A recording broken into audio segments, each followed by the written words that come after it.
Welcome to Flipping Economics. We are in the last two graphs of the production chapter, and I want to show you two graphs that is really important and sums up basically the whole of this chapter. So in this whole chapter, we saw with the notes that you have read and some of the videos that you have watched is that there's constantly costs involved and revenue and profits involved. And somehow we need to put both of these concepts together. And this is what this graph makes it neat, because it really summarizes both of these two elements.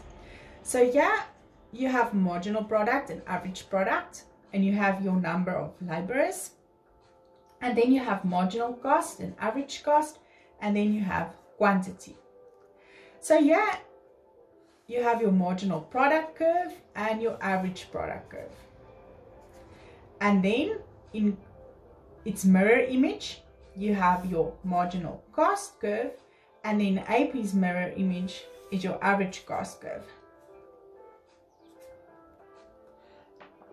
And what I want you to take away from this graph is that if costs are at its minimum, production will be at a maximum.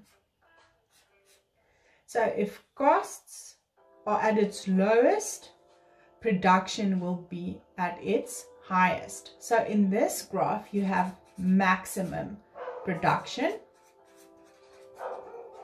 and at this graph, you have minimum costs. The last graph is when you have, in your long run, your cost curve. So you have your revenue and your quantities, and then you have your long run average cost curve. And three things can happen along this cost. Average cost will decrease and quantity will increase.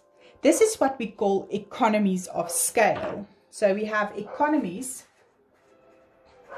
of scale.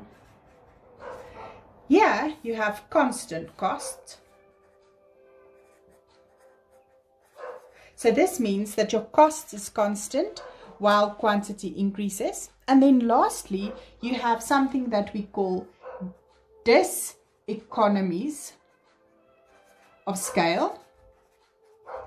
And this is where your average cost increases as your quantity increases.